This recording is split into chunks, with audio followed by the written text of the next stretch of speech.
I'm going to meet back up with Barry. Good to see you again. Barry's got plenty to get on with.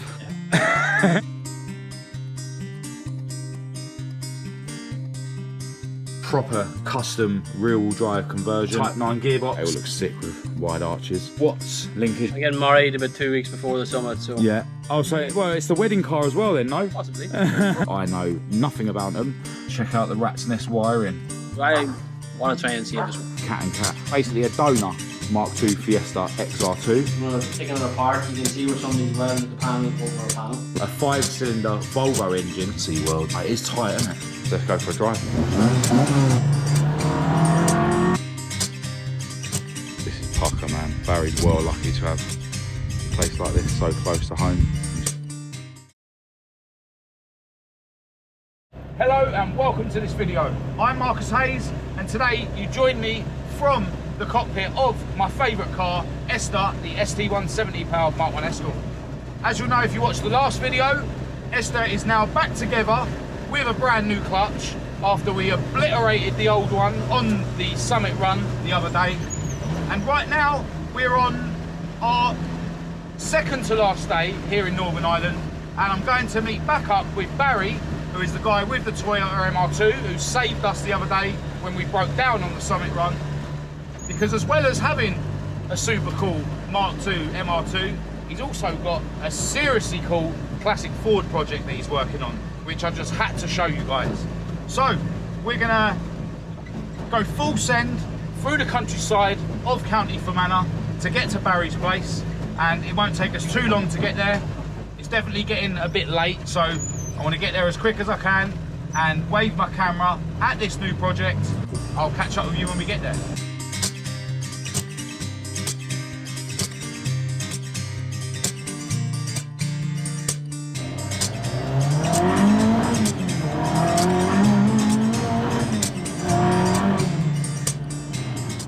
All right, so we've made it to a beautiful place in the middle of nowhere where we join Barry. Good to see you again. Cheers. It has been hurling today. We don't have much light left this evening, so without further ado, check out all these projects that Barry's working on.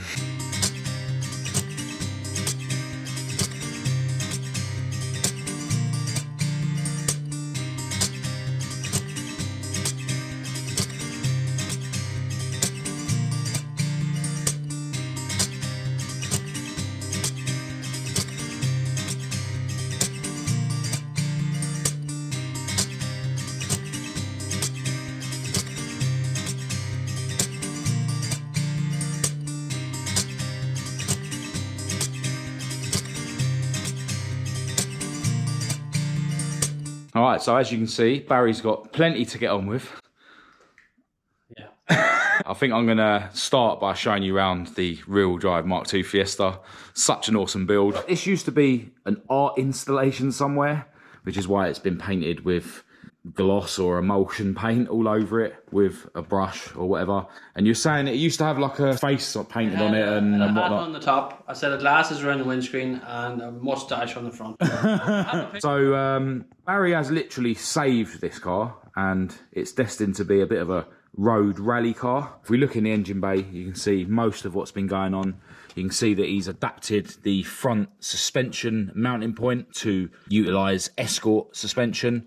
In fact, he's basing all the suspension on this car around Mark II Escort stuff. And yeah, if you look down into the inner wing, you can see that this has all been custom made by Barry. And he's put all this sort of custom made chassis into it so that the Escort crossmember can bolt up. Been corrected, it's actually a Capri crossmember. Some serious gusseting going on around here. Proper custom rear-wheel drive conversion. As you can see, it's got a Zetec lump sitting in the bay at the moment. And there's actually, surprisingly, quite a lot of room for it. Obviously, clearance issues around the bulkhead, as you would expect. But yeah, the Zetec's definitely sitting in there, looking sweet. Barry said that the last thing he's going to worry about is the bodywork. So it does look a bit rough, but let's have a look inside. Because as you can see, he's got a Type 9 gearbox. I won't say mounted. No. In position. And you can sort of see where that's going to sit. And he's got what looks like an Escort prop shaft sitting there waiting. That is a Capri mount, I believe, for the gearbox. But yeah, you can definitely see where Barry's going with this. It's going to be caged and stuff. Are you going to arch it? Yeah, cool. Tarmac arches. Yeah, escort arches. Yeah, they all look sick with wide arches. Now, it's actually got a Cologne axle fitted at the moment. You can just see it through there, which are notoriously rubbish. But he did recently pick up this English axle, which has already got the brackets for, what would that be, a four link, yeah? And with the Watts linkage at the front, I suppose that makes it a 6 link, no? I would call it a 16, but some people wouldn't. Right, okay, yeah. So, yeah, you'd have the 4 links to either side mounted to this bracket, and then it's got the Watts linkage already on the front there, which is what you'd use instead of a Panhard rod. But yeah, it's got a 389 diff mounted in there as well. So yeah, the Cologne axle won't be staying. I love a rear-wheel drive Fiesta. Hopefully this time next year it should be a driving shell as opposed to that. Yeah, is that the Summit 2023 car, is it? Hopefully. Hopefully. I get married about 2 weeks before the Summit, so...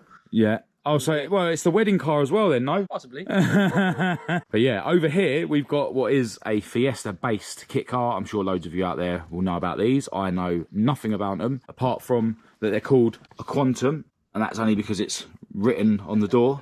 What is it, a Quantum? Saloon. A Quantum Saloon. And you were saying that there's only a few hundred of these made. 227 of them made, and they were scavenged for parts because they're all XR2. Yeah. And of course, XR2 parts have just went through the roof. Yeah, yeah. So there's probably not a lot left. not a lot left. Yeah. We're trying to save as many as we can, so I want to try and save this one. So yeah, it's basically a fiberglass shelled kit car that's based on an XR2 Fiesta, as you can see, sitting on at least one pepper pot anyway. Is the door open? It does. Yeah.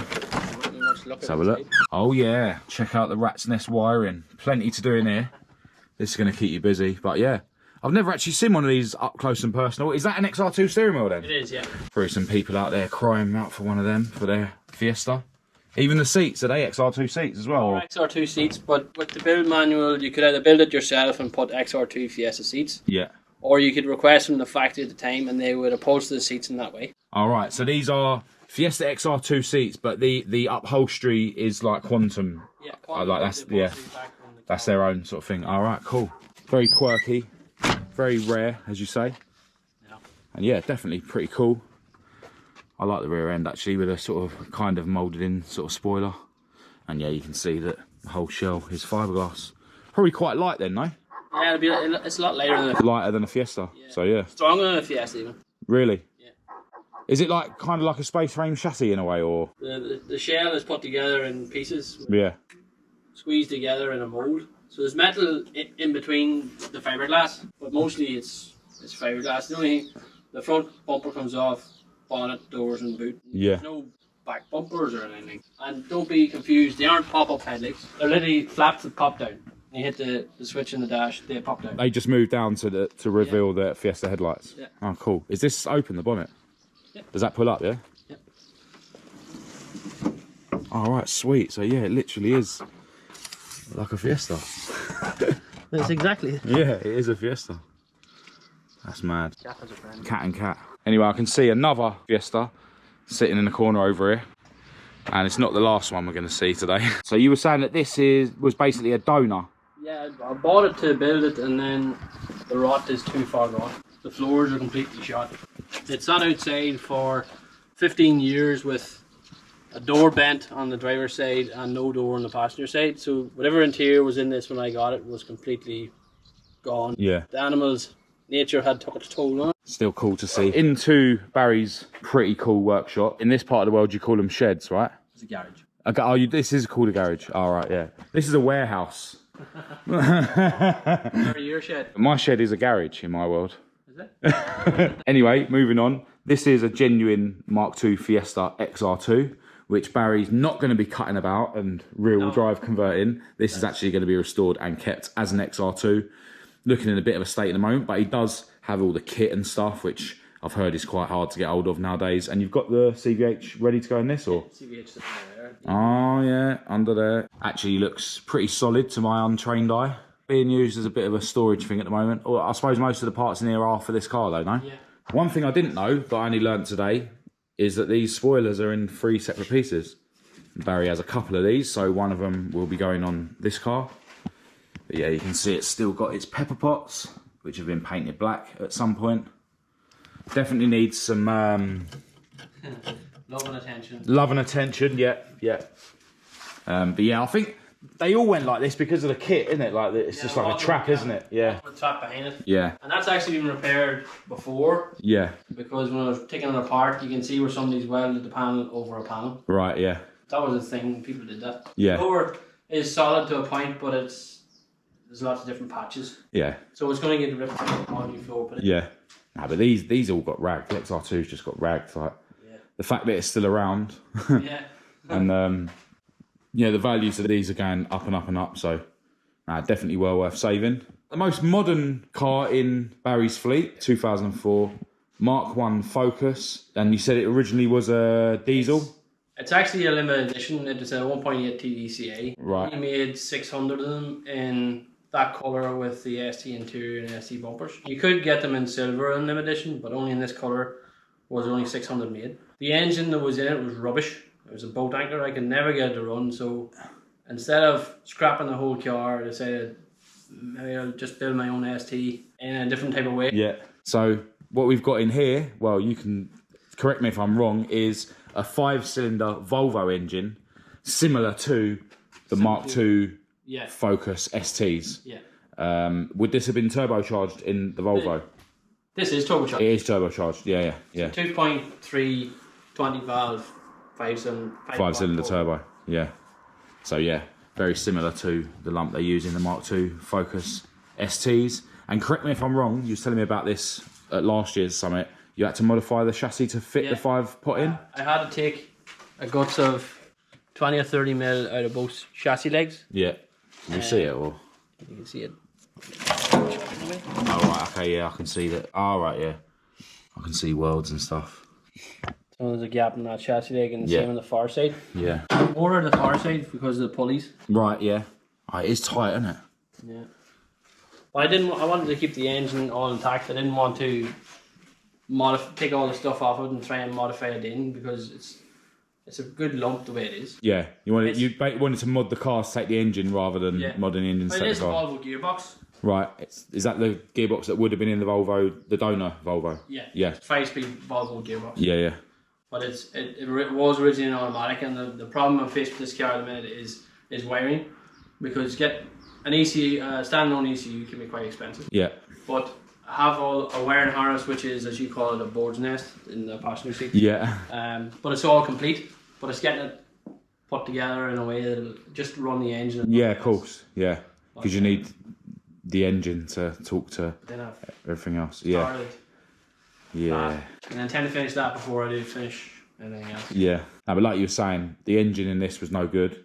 No. Probably would have ended up in a scrapyard. Yeah. You've come up with a pretty clever idea, which you've made a decent start on, and I'm sure it'll make a decent car. I'm sure it'll surprise a few people if you, like you say, you bring it out, and you're going to keep the diesel badges on it and stuff. Exactly and like be a bit of a cool sleeper, really. Well, as you know, if you would have watched the Summit Run video, Barry does have a Toyota MR2 as well. I know you were saying that there's a spot round here you want to show us. It's called Cairn Rock. It's a viewpoint. Yeah, cool. And so before it gets dark. Before it gets too dark, but it's the same night you should still get a Yeah. lovely view across various counties in Ireland. Alright, cool. So let's go for a drive. The alternator light seems to be working every now and again now. Whereas after we bodged it on the Summit Run, it wasn't working, but the battery was still charging. Anyway.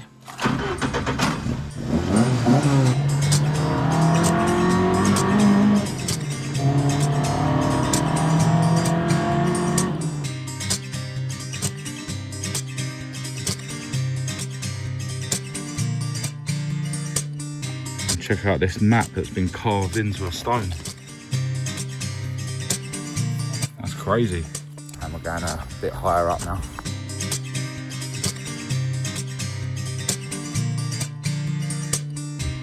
Check out the views up here.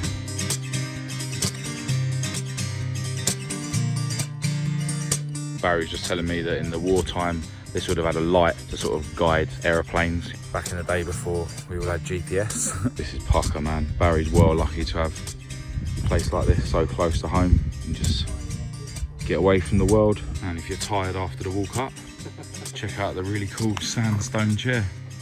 That was when it was put here, yeah? 2007.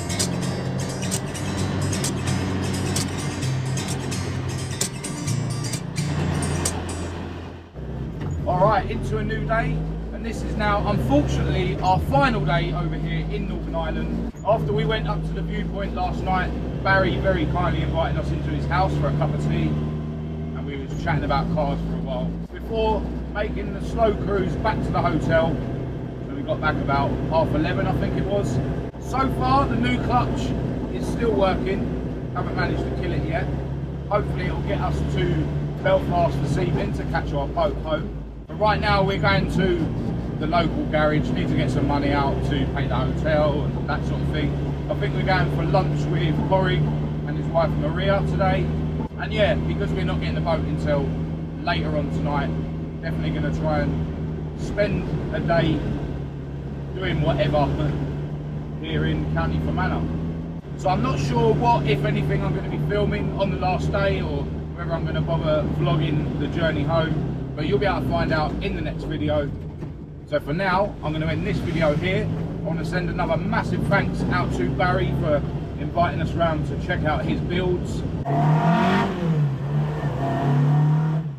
So if you thought this video was any good, please do give it a thumbs up and a share. If you didn't, give it a thumbs down. Click subscribe if you're new to keep up to date with all my future uploads, and check the links in the description to my social media, my website. I'll also leave a link to my Patreon down there for any of you guys that want to jump on that. Massive thanks as always to all my patrons. I really appreciate your support. I'll leave my email address in the description for anyone who wants to contact me. But other than that, until next time, from me and my beautiful girlfriend Kat, thanks for watching.